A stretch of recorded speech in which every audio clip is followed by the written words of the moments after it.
Okay, Steve, how about you begin by introducing yourself and telling us a bit about your work?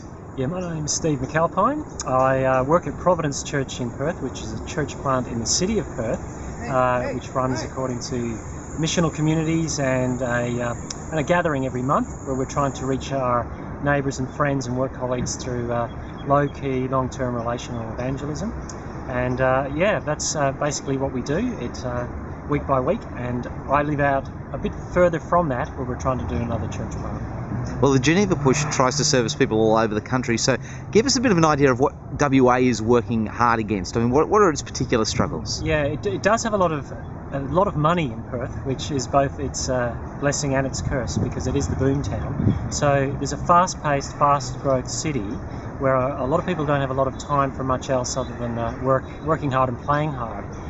We are thinly stretched as far as church planting is concerned, and some of the bigger churches have struggled to know how to reach people who are coming into the city new from all around the world. But we do need churches being planted up along the growth corridors of our city. Now, I take it the suburb that you're working in is one of those growth corridors. What's it like? Well, it's funny. It's probably the end of the least growth corridor, but it has a lot of people in it who are fly-in, fly-out workers for some of the mines, a lot of blue-collar workers, and it traditionally has eaten up small churches, and evangelical churches which are teaching the Bible are rare in the ground there. And so we're looking to see how we can do a church plant for evangelicals in a blue-collar area.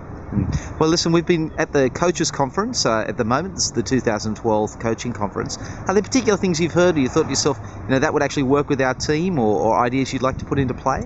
Yeah, look, I think the coaching model that we've been looking at this last few days just has given me impetus to think about how we can coach some of the guys up and down the corridors that we have who do want a church plant. So it's given me, not least of all, the impetus to start helping coach those guys to help them get their gifts up to speed. But also it's shown me that there's a bigger picture than WA. When you're over at the other side of the continent, it can feel very lonely, but it's been a bit of a lifeline these last few days, very encouraging. And also seeing just different ideas in different cities, but also things that you struggle with, or things that people struggle with in any city, and that's been encouraging to talk through those things. I guess that's part of the goal of the Geneva Push, is to actually connect us together as a network. How helpful do you think the Geneva Push will be for church planting in Australia, maybe even particularly in WA? Yeah, look, I think the network aspect of it is crucial. When you're no longer denominationally driven and you are doing church planting outside of denominations, often it can be that you lose your networks quickly, or you don't move in the same networks. And having that push to do that, it gets less and lesser as you get busier and busier. But just having it in the back of your mind, or having someone phone you to talk about something or point you to a resource, that can close the distance between Sydney and Perth and Adelaide and all those places very quickly, and give you a good encouragement to keep going for another year. Hey, thanks very much for your time. Thank you.